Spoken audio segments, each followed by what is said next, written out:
두려워하지 말라, 내가 너와 함께함이라. 놀라지 말라, 나는 너의 하나님이 됨이라. 내가 너를 굳세게 하리라. 참으로 너를 도와주리라. 참으로 나의 의로운 오른손으로 너를 붙들리라. 아멘. 천지를 창조하신 하나님, 우리를 사랑하시되 끝까지 사랑하시며 지극히 사랑하시는 그 하나님께서 우리의 아버지 되시는 줄 믿습니다. 그 하나님께서 때로는 내 삶의 문제와 어려움 때문에 그 아버지를 잊고 또 잠시 보이지 않는 그 순간에 말씀해 주셔요. 두려워하지 말라, 놀라지 말라. 내가 너의 하나님 되어주고 내가 너와 함께 있어서 너를 도와줄 것이다. 내가 너를 붙들어 줄 것이다. 너를 굳세게 할 것이다 라고 약속하십니다. 바라기는 오늘 2부 예배 참여하는 모든 성도님들 가운데 이 말씀이 여러분들의 말씀이 되어지고 삶을 다시금 세우고 일으켜가는 축복의 말씀이 되길 주님으로 축복합니다. 우리는 지난주부터 보혜사 성령님에 대해서 함께 은혜를 나누고 있습니다. 예수님께서 성령님을 소개하실 때 보혜사라 말씀하셔요. 우리 지난 말씀 기억하시리라 믿고, 그 보혜사는 파라클레토스, 그렇죠? 그래서 파라클레토스 그 뜻이 뭐냐면 곁에 있는 분, 부름을 받아 곁에 있는 분, 그래서 함께 하시는 분이라는 뜻이에요. 그래서 한자는 그대로 보혜사, 보호하시고 은혜 베푸시는 분이라는 뜻이고, 영어에서는 그 의미가 좀 더 다양합니다. 그래서 첫 번째는 헬퍼예요. 실제적인 도움, 실질적인 도움을 주시는 분. 그리고 두 번째는 카운셀러입니다. 우리가 어떻게 살아야 할지, 무엇을 선택하고 결정해야 할지를 가르쳐 주시고 인도하시는 분. 또 세 번째는 컴포터입니다. 슬픔과 낙심 가운데 있는 이들을 위로해 주시고 다시 일어나 그 삶을 힘있게 걸어갈 수 있도록 도우시는, 위로하시는 분이 컴포터입니다. 그래서 성령님의 위로는요, 단순히 우리의 눈물을 닦아주시는 것으로 그치지 않습니다. 우리를 회복해 하시는 줄 믿습니다. 그 보혜사 성령님, 오늘 예수님께서 그 보혜사 성령님을 소개하는데요, 그 말씀을 보면 16절에 내가 아버지께 구하겠으니 그가 또 다른 보혜사라고 얘기해요. 여러분, 헬라어로는 다르다라는 이 단어가 두 가지 단어가 있습니다. 하나는 알로스, 이것은 모든 성질이나 종류가 똑같은데 다른 것, 또 하나의 어나더가 되어지겠죠. 그런 것을 알로스라 얘기하고, 완전히 종류가 다른 것, 완전히 성질이 다른 것, 그것을 헤테로스라고 얘기합니다. 오늘 예수님께서 성령님을 소개하실 때 또 다른 보혜사라고 한 것은 알로스, 파라클레토스가 되어집니다. 즉 예수님과 똑같은 성질을 가지신 분이 성령님이라고 말씀하고 있는 거죠. 그러면 보혜사는 몇 분이십니까? 두 분이 되는 거죠. 여러분, 제가 이상한 거 아닙니다. 보혜사는 예수님이 원래 보혜사 되시고, 보혜사 뜻이 아시죠? 보호하시고 은혜 베푸시는 분, 헬퍼고 카운셀러고 그 다음 컴포터가 되시는 분, 그분이 원래는 예수님이신데 당신과 똑같은 어나더, 알로스 파라클레토스, 성령님을 보내주시는 거죠. 그래서 성령님은 한 분이시지만 보혜사는 두 분이 되는 거예요. 그래서 뭐 다른 의미가 아니라 예수님께서 하셨던 그 사역, 예수님의 그 모습이 성령님에게 영으로 임한다라는 것이죠. 그래서 예수님이 보혜사라는 이 말을 요한일서에서 분명하게 더 가르쳐 주고 계십니다. 요한일서 2장 1절 보면 나의 자녀들아, 내가 이것을 너에게 씀은 너희로 죄를 범하지 않게 하려 함이라. 만일 누가 죄를 범하여도 하나님 앞에서 우리에게 대언자가 있으니 곧 의로우신 예수 그리스도시라. 여기서 대언자가요, 파라클레토스입니다. 근데 그 파라클레토스가 예수라고 말씀하셔요. 즉 원래의 보혜사는 예수님이시고, 그와 똑같은 인품과 똑같은 성질을 가지고 계시는 성령님이 또 다른 보혜사가 되심을 얘기합니다. 그런데 우리가 지난주에 함께 살펴보지 않은 대언자라는 것이 있어요. 성경 영어 번역에서 성령을, 그 보혜사를 네 가지로 얘기하는데 하나는 오늘을 위해서 아껴두었습니다. 그게 대언자예요. 그게 뭐냐면 애드보케이트, 변호인이라는 뜻입니다. 즉, 이 보혜사 자체가 파라클레토스란 이 언어 자체가 그 로마 시대 때 로마 당국의 법정 앞에서 로마 당국과 법정 논리를 다투는 이 피의자를 위해서 곁에 있는 변호사를 두고 하는 말이었어요. 그러면 여러분 생각해 보십시오. 개인과 대기업이 법정 다툼을 한다면 누가 이길 확률이 높습니까? 대기업이죠. 그러면 개인과 국가가 한다면요? 당연히 국가겠죠. 그런데 그 시대가 로마 시대예요. 즉 우리가 그 이스라엘이 로마의 속국이 되어 있는 시대에, 그러면 마치 우리 일제시대 때 일본 법정에 서는 거예요. 그리고 일본 국가와 우리 개인이 법정 다툼을 하는 거죠. 누가 이기겠습니까? 당연히 일본 법정이 이기겠죠.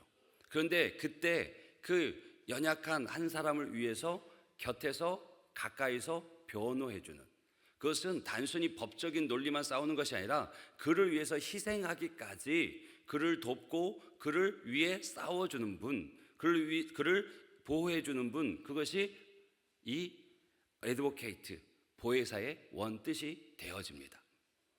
그러면 이것이 우리 영적인 의미에서 한번 살펴보면 우리를 끊임없이 참수하는 세력이 있습니다. 그렇죠? 끊임없이 우리를 무너뜨리고 끊임없이 하나님의 사랑에서 우리가 끊어졌다고 말하고, 너는 하나님의 자녀 될 자격이 없고 하나님이 될 모습이 아니라고, 네가 어떻게 하나님의 자녀 그렇게 사냐고 끊임없이 우리를 참수하는 사단이 있어요. 그러면 그 말씀이 요한계시록 12장 10절인데 한번 띄워주시면, 요한계시록 12장 10절 보면 좀 잘렸네요. 내가 또 들으니 하늘에 큰 음성이 나서 이르되 이제 우리 하나님의 구원과 능력과 나라와 또 그의 그리스도의 권세가 나타났으니, 보십시오, 우리 형제들을 참소하던 자, 이게 사탄입니다. 이 참소하던 자가 쫓겨났다라고 얘기하는 거죠. 쫓겨났다. 즉 예수님이 그렇게 우리를 참소하는 사단으로부터 지켜주신다는 거죠. 그리고 우리를 인정해 주시는 거죠. 이는 내 사랑하는 아들이다. 이는 내 사랑하는 딸이라.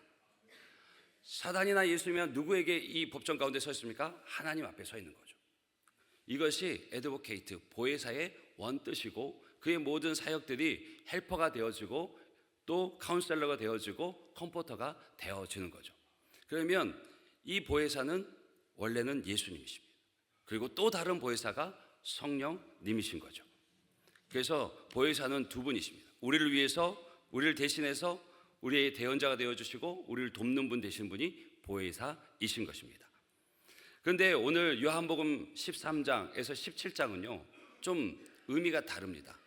앞에서 1장부터 12장까지는 많은 무리들을 향해서 하나님의 나라에 대해서, 예수님이 어떤 분이신가에 대해서 설명했다면, 가르쳤다면, 오늘 13장부터 17장까지는 제자들에게 집중하십니다.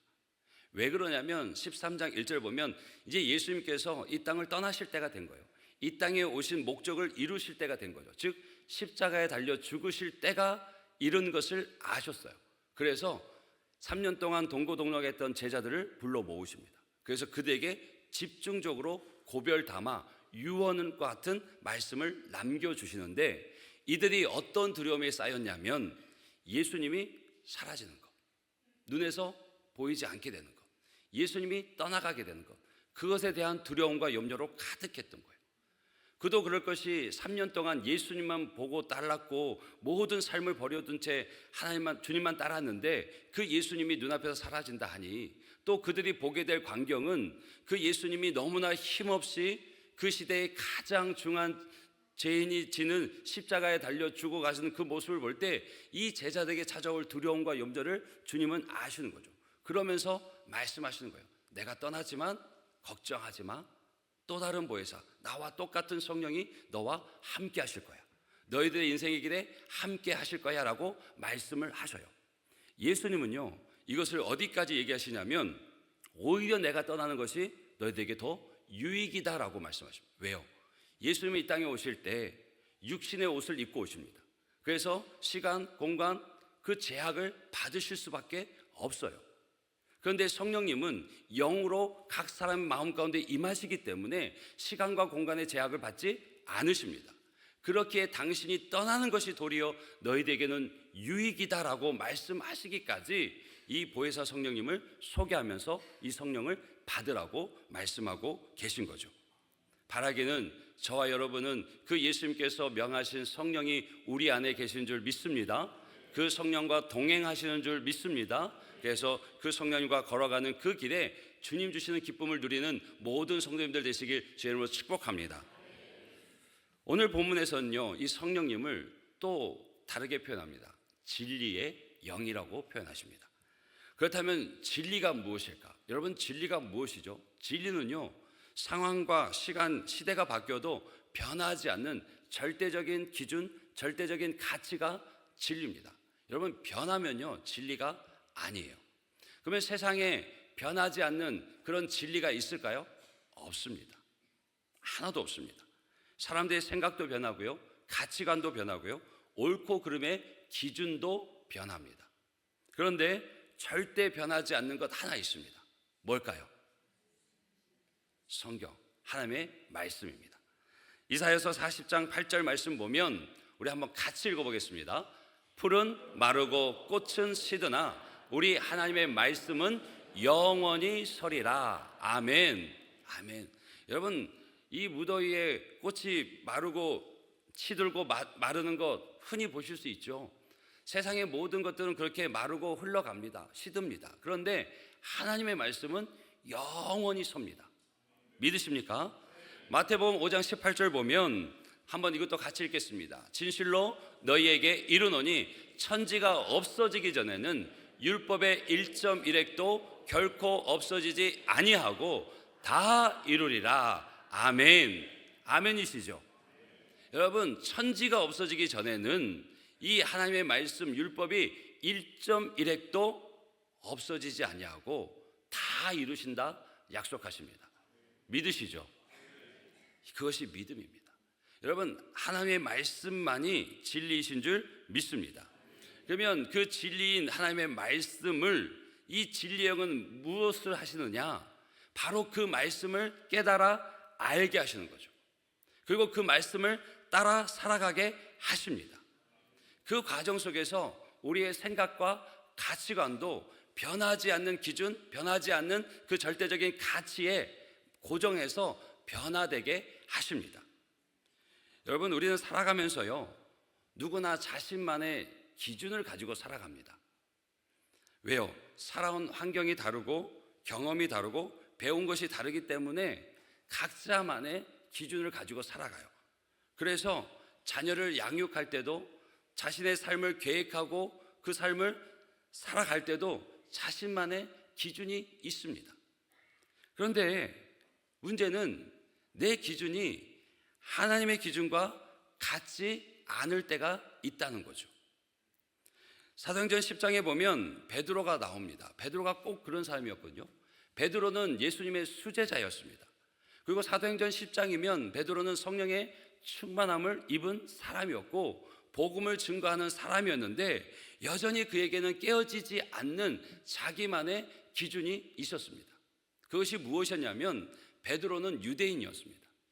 어렸을 때부터 율법을 배웠고 또 그 율법의 환경 속에서 자랐고 그리고 유대인의 전통과 관습 속에서 살아온 것이 베드로였어요.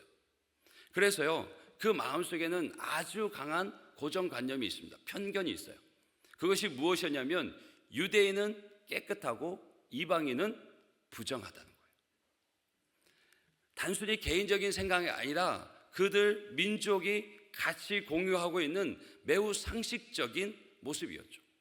그래서 이방인과는 가까이 하지도 않습니다. 그들의 집에 들어간다? 있을 수도 없는 일이죠. 부정한 거예요.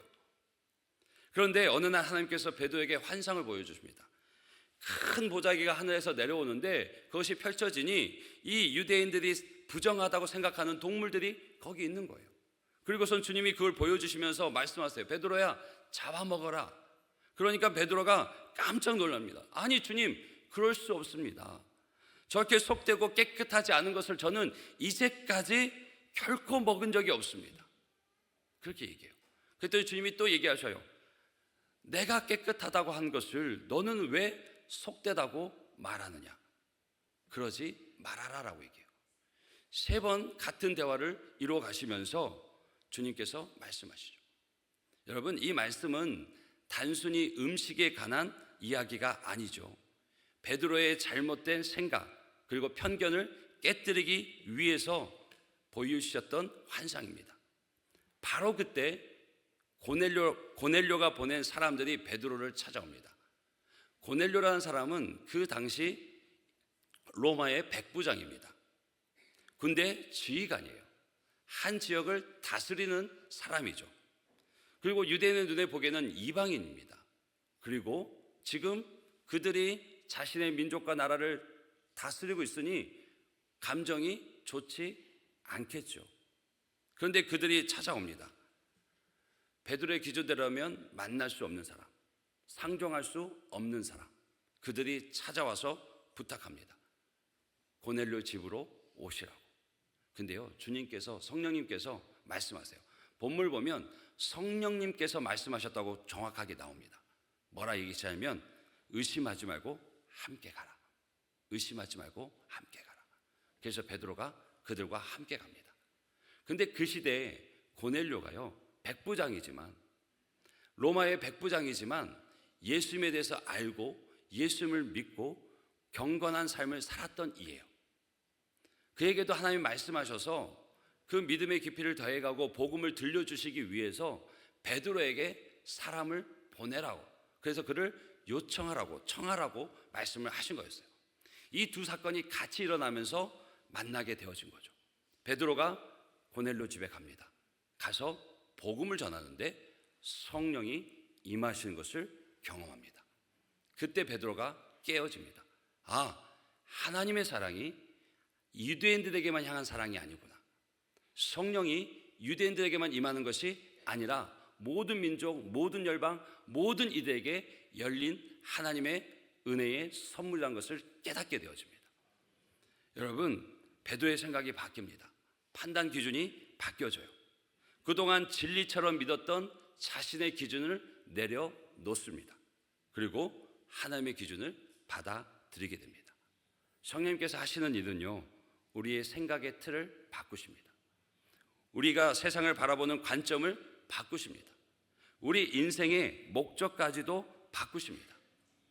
자기만의 기준이 있다 말씀드렸잖아요. 자녀를 양육하는데, 교육하는데, 또 내가 살아가고 내 인생의 설계 가운데 그 기준이 어떻게 세워지냐면, 우리는 세상 속에 살아가기 때문에 자연스럽게 세상의 가치와 기준, 세상의 것을 내 삶의, 내 인생의 기준이 되어지는 경우가 참 많습니다. 세상은 늘 무엇을 원합니까?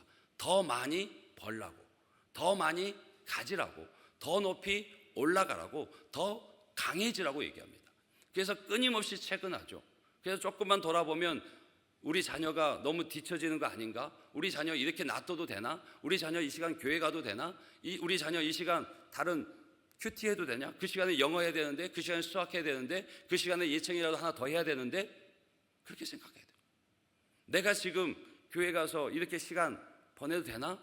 이 시간에 내가 진급을 위해서 공부해야 되고, 승진을 위해서 공부해야 되고, 내가 더 뭐라도 해야 되는데, 내가 이렇게 이 정도 수입으로 만족해도 되나? 뭘 더 해야 되지 않나? 끊임없이 그것을 부추깁니다. 그런데 주님은요, 다르게 말씀하셔요. 하나님의 사람은요, 더 많이, 어떻게 하면 더 많이 가질까가 아니라 어떻게 하면 하나님께서 내게 주신 것을 나눌 수 있을까를 고민하기 시작합니다. 여러분, 메가스터디를 만든 손준 회장님을 아실 거예요. 대한민국의 그 교육 산업의 패러다임을 바꾸신 분이 바로 이 손준 회장님입니다. 그전에는 대면 강의만 주를 이루었죠. 그런데 메가스터디 온라인 강의를 통해서요, 지리적으로 물질적으로 한계 없는 배움의 기회를 장을 만드신 분이 이 손준 회장님입니다. 메가스터디예요. 그런데요, 이분이요, 좀 다른 행보를 걷습니다. 이 메가스터디를 통해서 축적된 부를요, 자신만을 위해서 쓰지 않습니다. 후배를 위해서, 자신이 나온 학교를 위해서, 또 지역의 어려운 곳을 위해서 기부를 하기 시작하고 지금도 해오십니다. 여러분, 그렇게 기부한 누적액이 얼마쯤 될까요? 별로 안 놀라실 것 같지만 그래도 살짝 알려드리겠습니다. 지금까지 기부한 누적액이요 2천억이래요. 2천억. 그는 독실한 크리스천 가정에서 자랐습니다.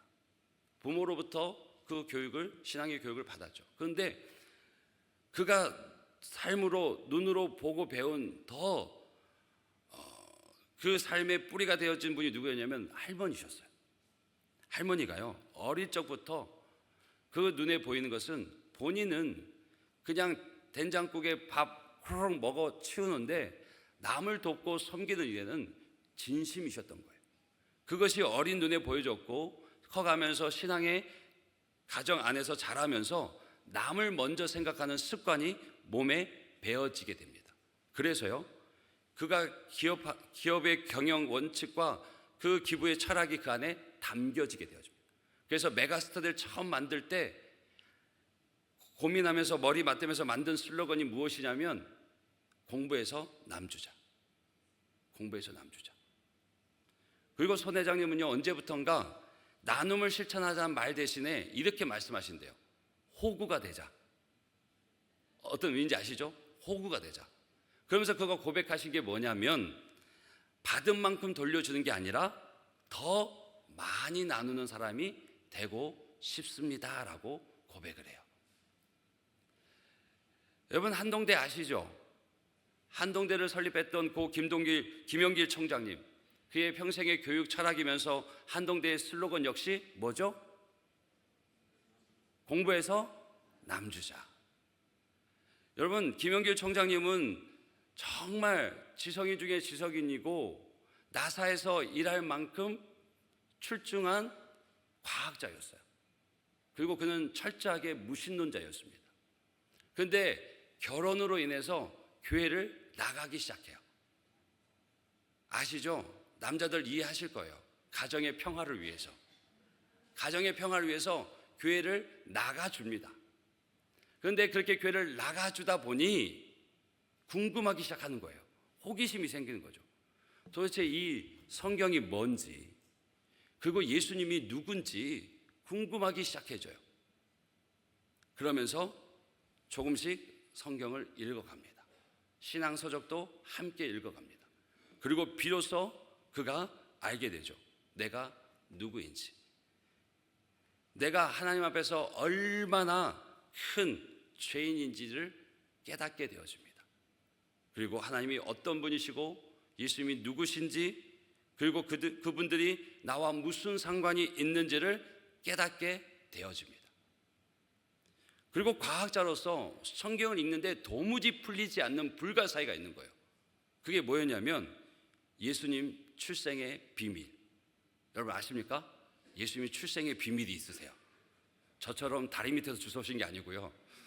예수님이요 동정녀 탄생, 성령으로 잉태되어 탄생하신 그것이 이해가 되기 시작하는 거예요. 이해가 믿어지는 거예요.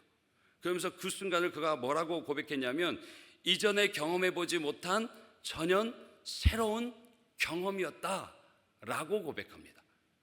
영적인 눈이 열리기 시작하는 거죠. 그 이후로 늘 감사와 찬송의 삶을 살게 되었노라고 고백합니다. 그러면서요 고 김용길 총장님의 생각이 여기까지 미칩니다. 자식이 부모를 마땅히 알고 공경하며 살아야 하듯이 피조물인 인간은 우리를 창조한 창조주를 알고 그 뜻과 계획대로 사는 것이 인생의 도리가 아닐까? 그래서 공부하여 남주자라고 합니다. 사랑하는 성도 여러분, 같은 교회를 다녀도요 몸만 왔다 갔다 하는 분이 있습니다. 같은 성경을 읽어도요 어떤 분은 글자만 읽어 내려갑니다. 그런데 성령님께서 역사하시면 말씀이 살아 움직이기 시작합니다. 이전에는 알지 못했던, 보이지 않던 그 진리가 깨달아 알아지게 되어집니다. 그러니 삶의 변화가 일어나게 되는 거죠. 세상은 얘기합니다. 공부해서 남주냐? 그렇죠? 그런데 믿음의 사람들은 얘기합니다. 공부해서 남주자. 우리 한번 같이 따라해 보실까요? 공부해서 남주자. 공부해서 남주자.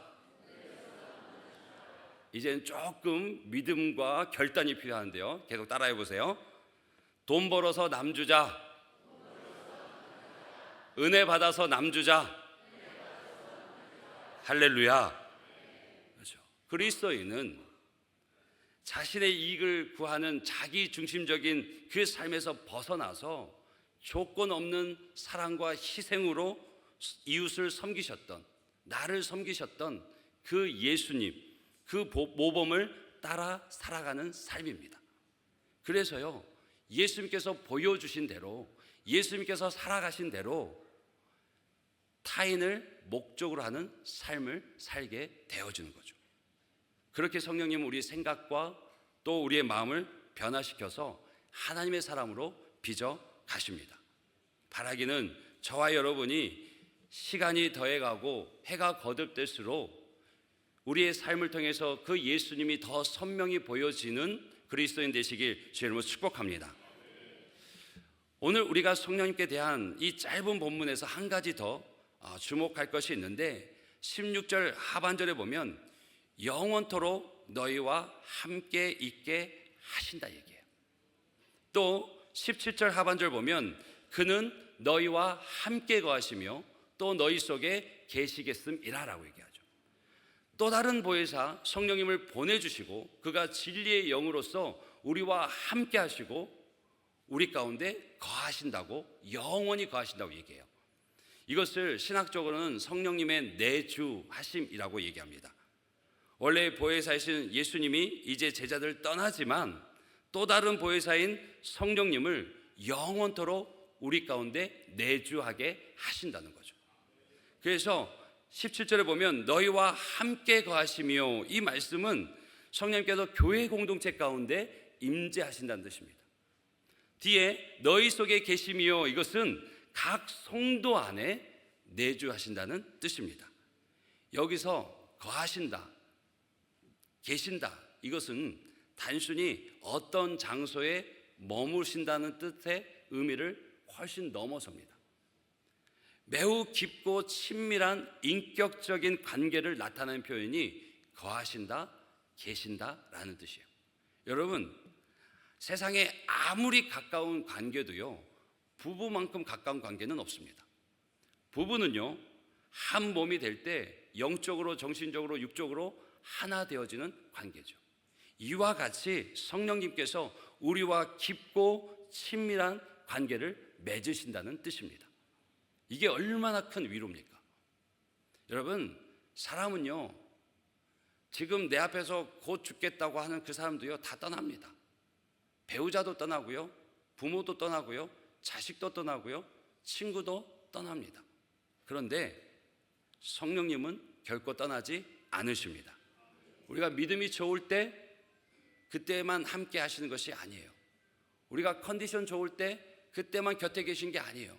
우리가 힘들고, 우리가 실패하고, 우리가 넘어지고, 우리가 낙심했을 때도 우리 안에 거하시고 우리를 일으켜 세워주시는 줄 믿습니다.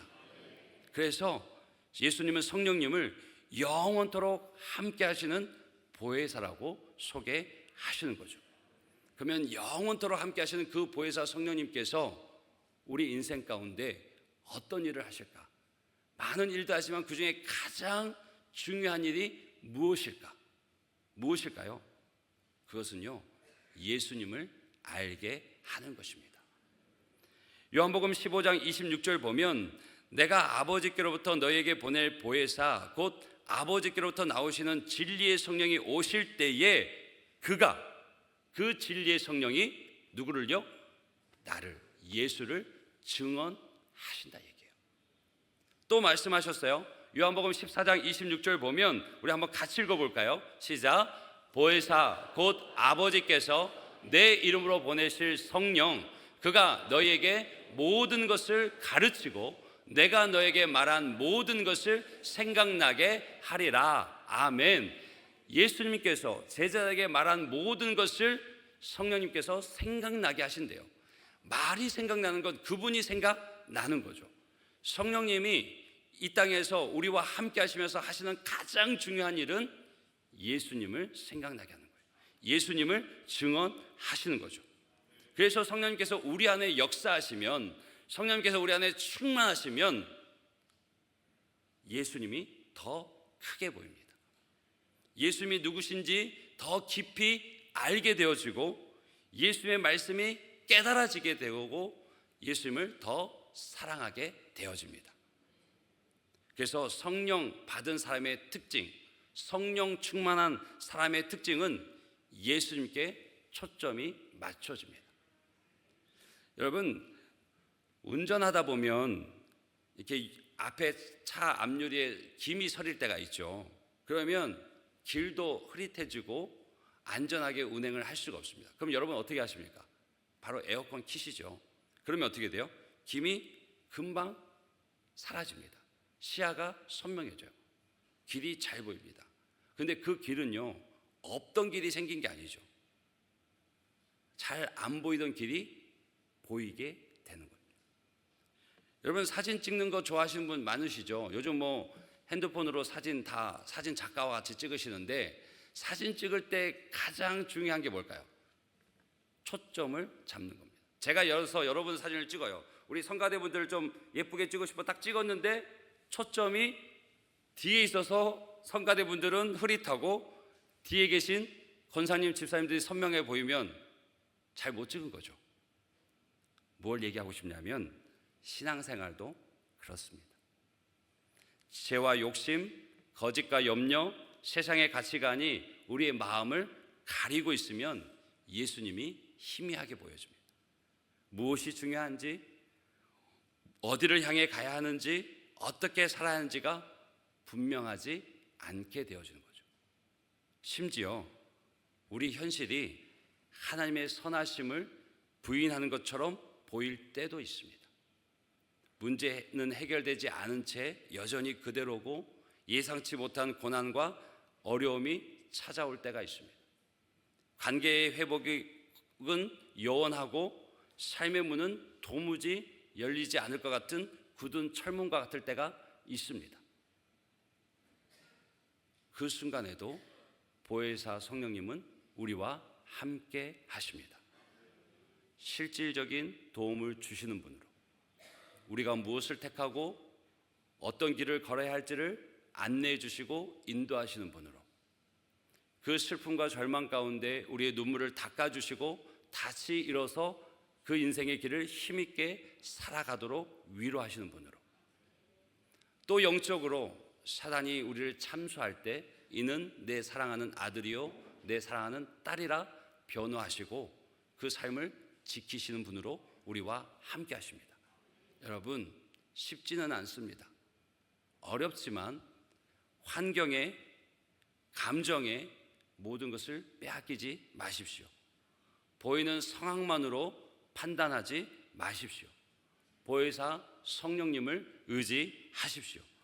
우리 안에 계신 성령님, 결코 너희를 떠나지 않으신다 약속하셨고 고와 같이 버려두지 않으신다 약속하신 그 성령님을 의지하십시오.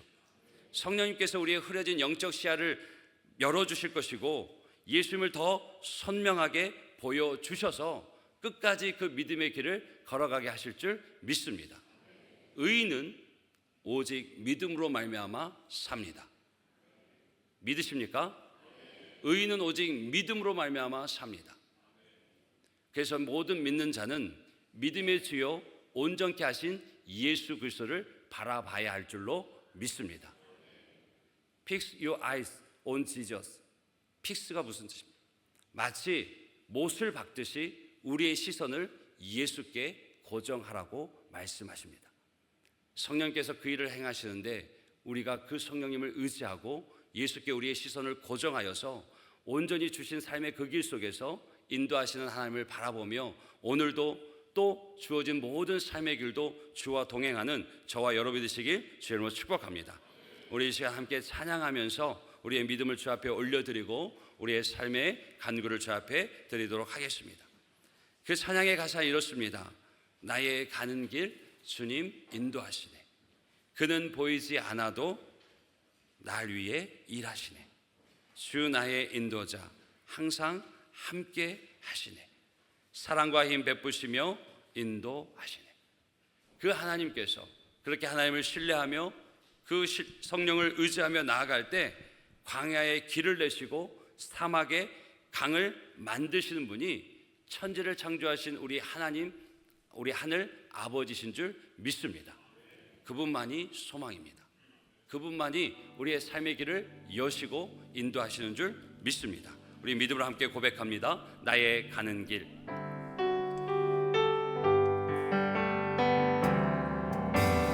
나의 가는 길 주님 인도하시네.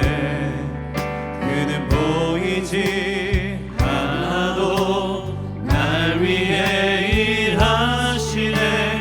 주 나의 인도자 항상 함께 하시네. 사랑과 힘 베푸시며 인도하시네.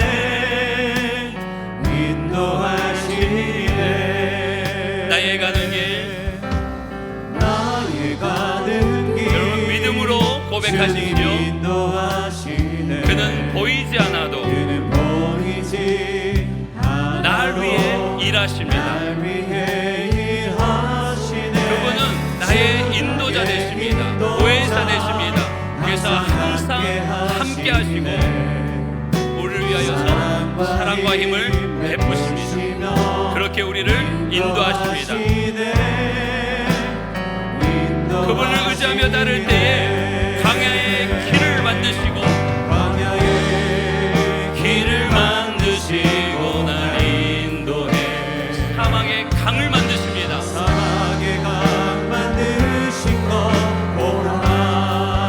하늘과 땅 다 변해도 주의 말씀만은 영원히 변치 않습니다. 그래서 고백합니다. 나의 가는 길,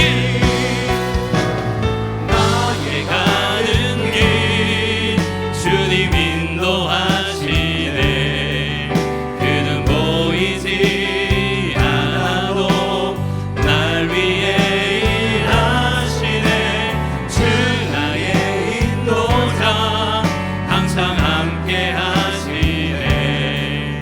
사랑과 힘 베푸시며 인도하시네. 우리 다시 한번 믿음으로 힘있게 고백할까요? 광야의 길을 만드시고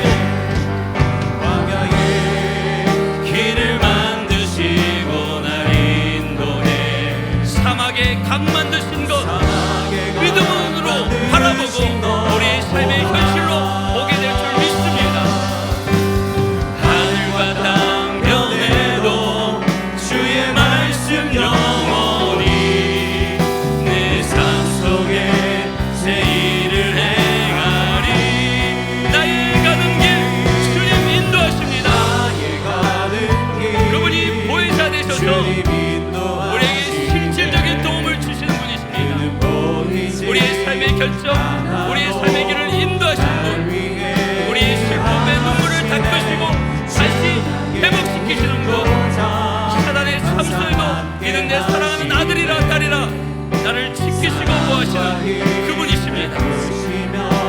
나의 가는 길 주님 인도하시네. 우리 믿음으로 다시 한번 고백합니다. 나의 가는 길 주님 인도하시네. 그는 보이지 않아도 날 위해 일하시네. 주 나의 인도자 항상 함께 하십니다. 사랑과 힘 베푸시며 인도하시네. 우리 이제 함께 기도하길 원합니다. 보혜사 성령님, 내 삶의 모든 순간에 함께 하심을 믿게 하여 주옵소서.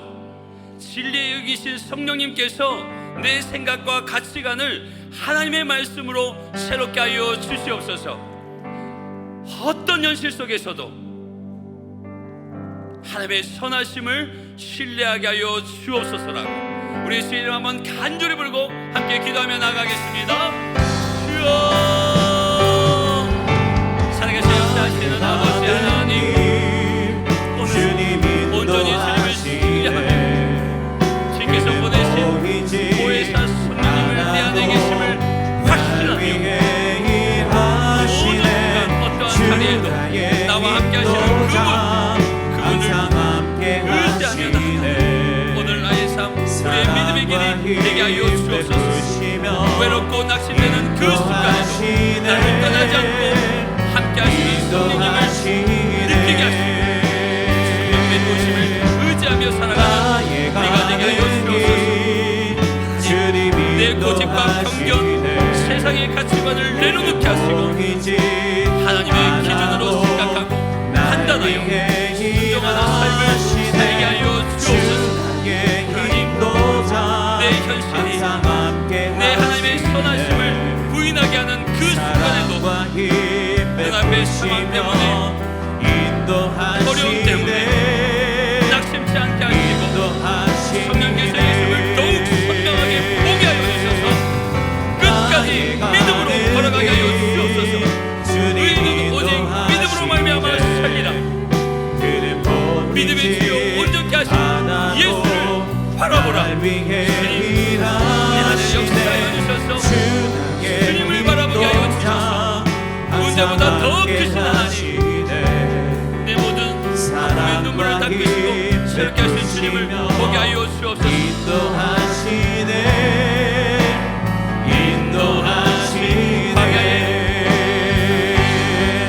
광야에 길을 만드시고 날 인도해 사막에 각 만드신 것보다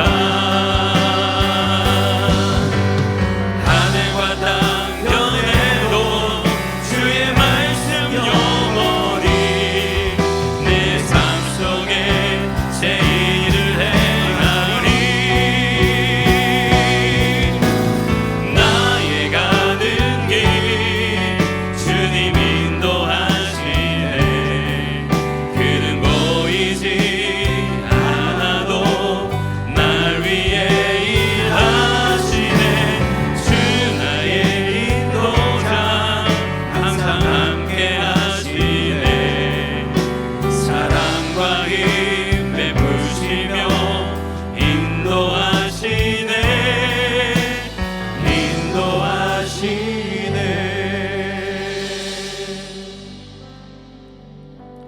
우리의 삶의 어떤 순간에도 어떤 자리에도 주님의 그 사랑과 힘 베푸시며 우리와 함께 하셔서 우리를 다시 일으켜 세우실 주님을 바라봅니다. 오직 주의 성령께서 그 주님을 모든 문제의 근원 되시고 모든 어려움을 헤쳐갈 힘이 되시는 그 주님을 바라볼 수 있도록 내 안에서 역사하여 주시옵소서. 혹 우리 중에 어려움과 힘듦 속에서 낙심되어지고 외로움 가운데 있는 이들이 있다면 주님의 함께 하심을 경험하게 하여 주옵소서. 믿음의 길을 걸어가며 여전히 변하지 않는 나의 모습을 주 앞에 내려놓습니다. 나의 고집, 내 편견, 세상의 가치관을 내려놓고 하나님의 말씀이 기준이 되어 그 말씀을 순종하며 살아가는 하나님의 사람으로 빚어 주시옵소서. 때로는 나의 현실이 나의 하나님의 선하심을 부인하게 할 때가 있습니다. 우리 중에 그런 삶의 자리에 그런 환경 가운데 있는 주의 백성들이 있다면 그와 같이 버려두지 않으시고 영원히 함께 하시겠다 말씀하신 하나님의 말씀에 의지하여서 주의 도우심을 입게 하여 주시옵소서. 믿음의 주여 온전케 하신 예수를 바라보게 하여 주시옵소서. 그래야 광야에 길을 만드시고 사막에 강을 만드신 그 하나님을 경험하게 하여 주시옵소서. 주님께서 우리의 삶에 함께 하심을 믿습니다. 확신하며 주어진 삶의 자리에서 주님을 찾게 하여 주옵소서. 한 주간도 주의 보호하심과 인도하심에 감사하여서 우리의 삶과 수고의 결정체인 물질을 우리의 마음을 담아 주 앞에 올려드립니다. 이 물질을 흠양하여 주시옵시고 이 물질이 쓰여지는 곳마다 성령의 충만한 임재와 역사가 나타나게 하여 주옵소서. 치유와 회복이 일어나게 하여 주시옵소서. 들은 자의 손길을 기억하시고 축복하여 주셔서 그 영혼이 잘됨 같이 범사가 잘되고 강건케 하시는 축복을 허락하여 주시옵소서. 예수 그리스도의 이름으로 기도합니다.